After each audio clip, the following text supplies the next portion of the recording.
In today's video, we're going to review some of the basics of acid-base chemistry. There are three different definitions of acids and bases. The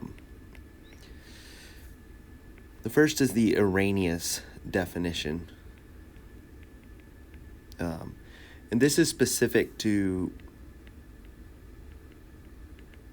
aqueous solutions.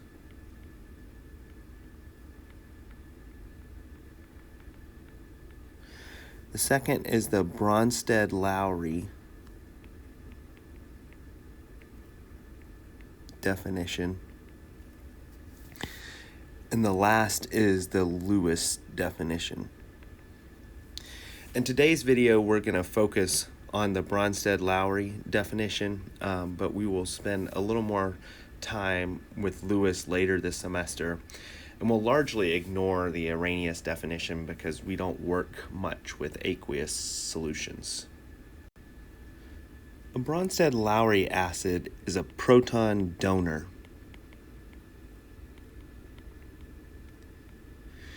If we consider the generic acid HA, it dissociates into H plus and A minus. The equilibrium constant for this reaction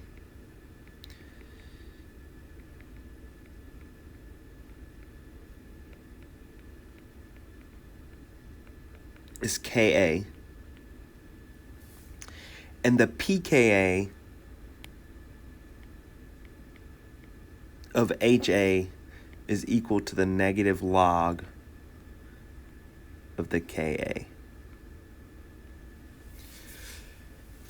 As Ka increases, pKa decreases, and acid strength increases.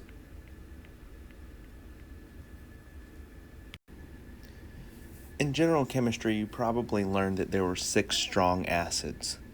They are HI, or hydroiodic acid, HCl, or hydrochloric acid, HBr, or hydrobromic acid, H2SO4, or sulfuric acid, HClO4, or perchloric acid, and HNO3, or nitric acid. These acids are all considered strong acids because their pKa is less than negative 1.7, which is the pKa of the hydronium ion.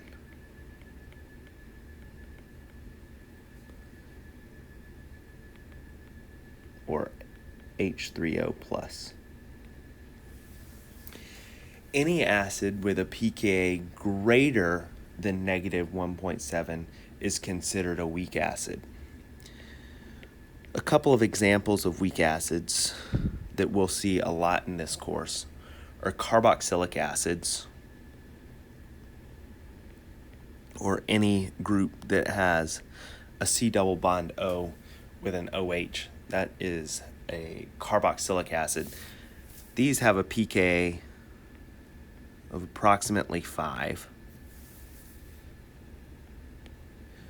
Ammonium ions, or protonated amines, so you might have R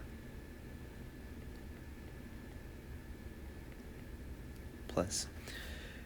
That has a pKa of about 10. And phenols,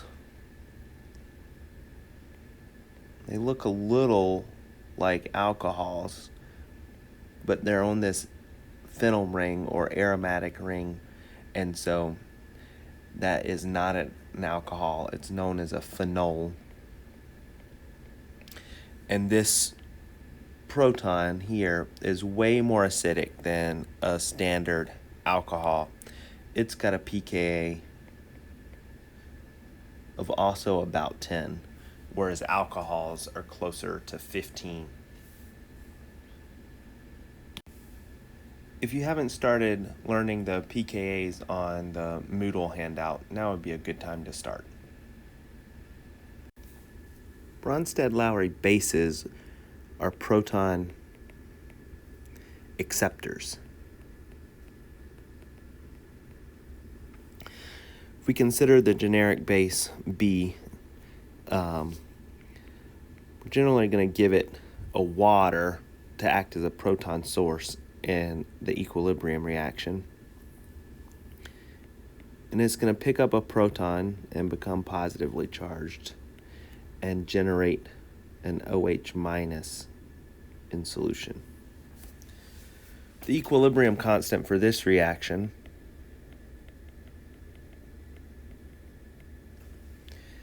is Kb, and the negative log of Kb is equal to the pKb of B.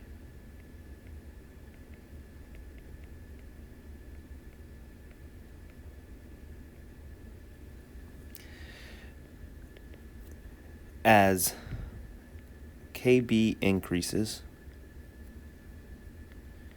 pKb decreases, and base strength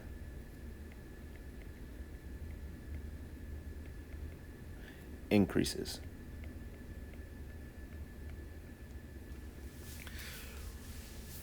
Organic chemists, on the other hand, don't like to memorize two different things. And so we often think about the strength of bases in terms of the strength of the conjugate acid. And so the conjugate acid of B is BH plus. If we think about the acid dissociation reaction of BH plus,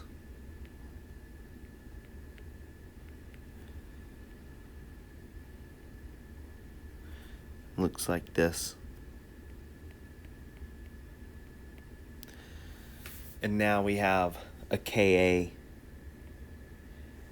and a pKa. And the Kb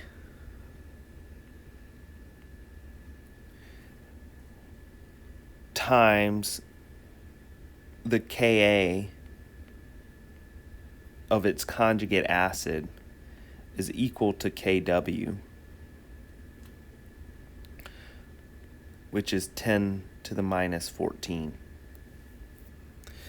Similarly, the pKb plus pKa is equal to pKw, which is equal to 14.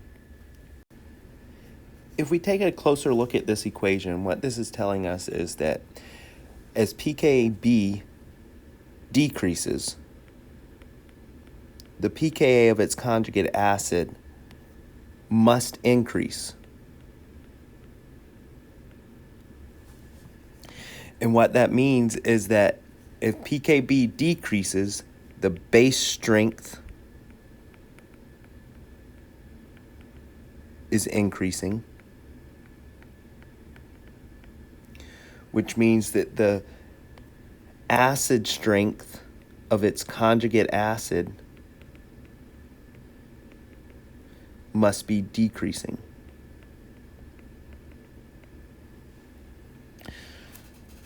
So the stronger the base, the weaker the conjugate acid, or the stronger the acid, the weaker the conjugate base.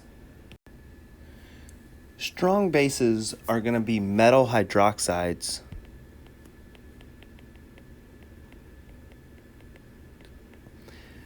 that completely dissociate in water.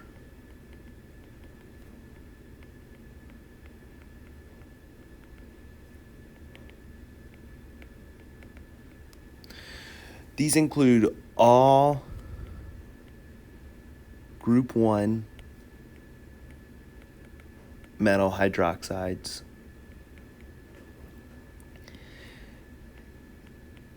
and calcium hydroxide, strontium hydroxide, and barium hydroxide. Weak bases, we'll see a lot of variety, but the most common weak bases we'll see are amines. A couple of examples of those: triethylamine is a nitrogen with 3 ethyl groups hanging off of it, or pyridine, which is this molecule here. I'm sure we'll see some other examples of bases, but these are going to be the most common. A couple of things that are important to know about acid-base reactions.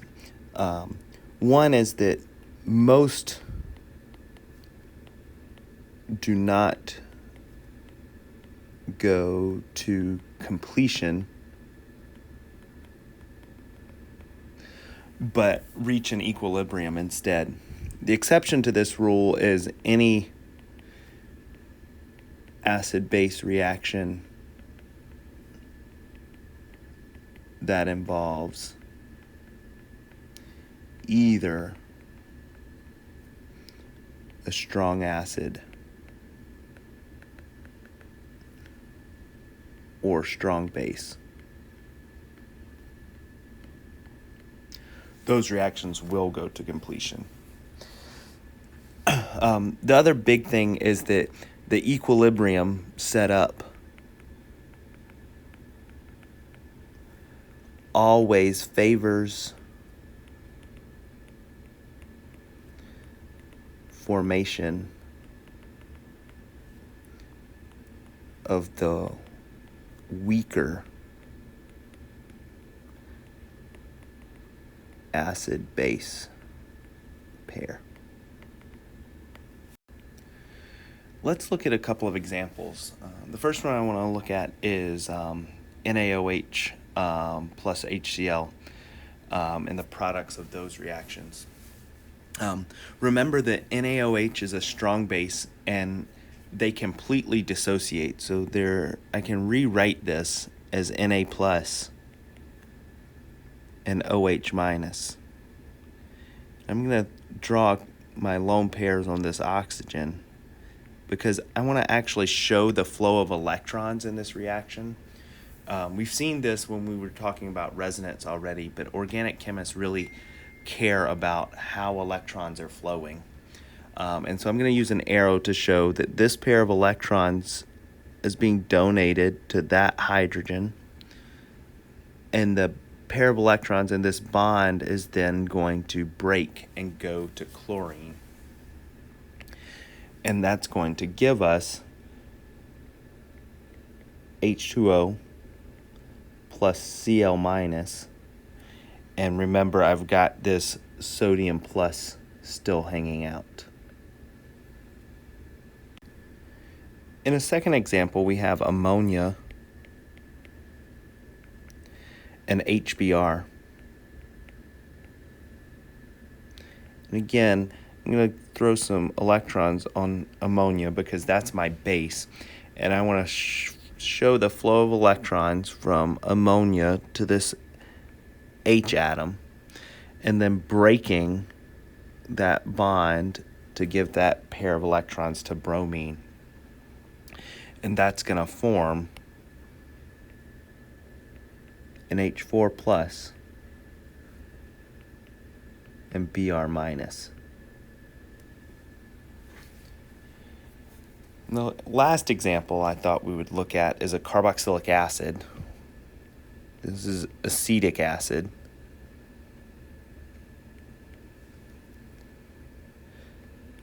And potassium hydroxide.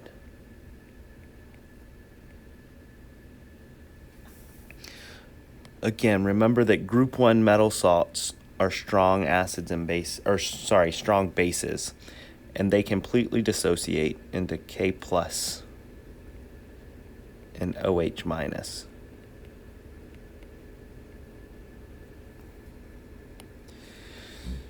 If I show my flow of electrons, this pair of electrons is being donated to that hydrogen, which then breaks that bond to give those electrons to oxygen. And that's going to give us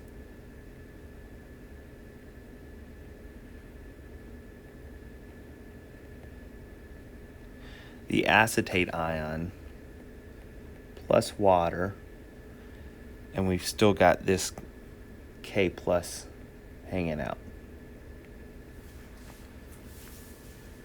Hopefully you recognize something about this oxygen and this double bond here.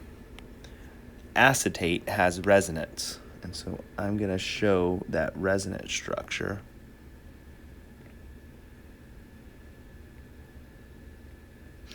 As well.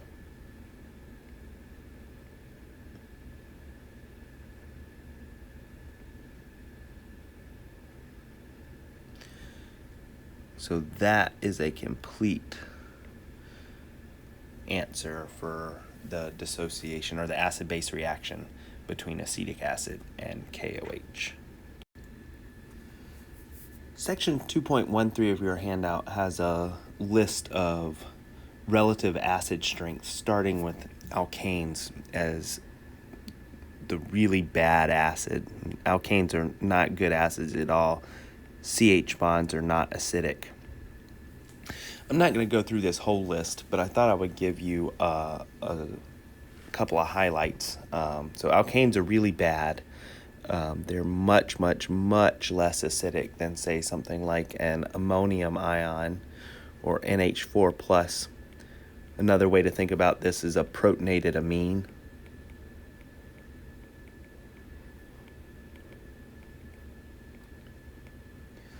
Which are generally less acidic than carboxylic acids.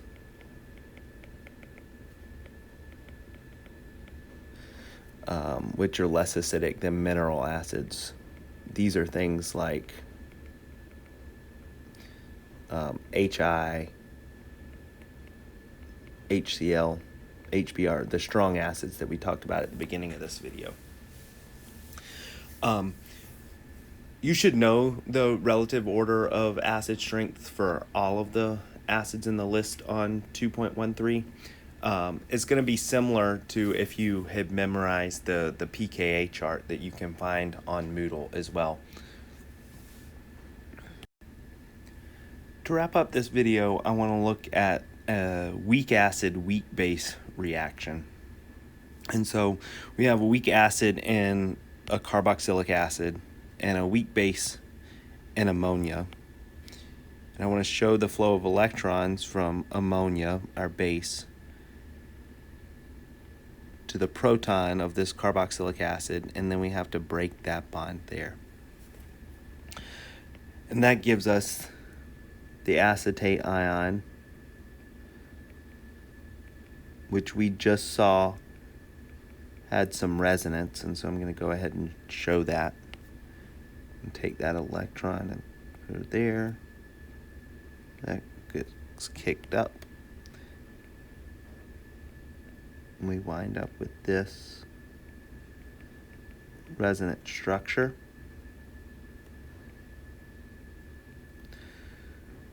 Plus the ammonium ion, or NH4 plus. Earlier we said that acid-base reactions favor the formation of the weaker acid-base pair. And so if you recall, a carboxylic acid has a pKa of approximately 5, and a protonated amine or ammonium ion has a pKa of approximately 10. A pKa higher is a weaker acid, and so this reaction is going to favor the formation of NH4 plus, because it is a weaker acid than acetic acid. That's going to wrap up this video. We'll pick up with the importance of acid-base chemistry in class on Wednesday.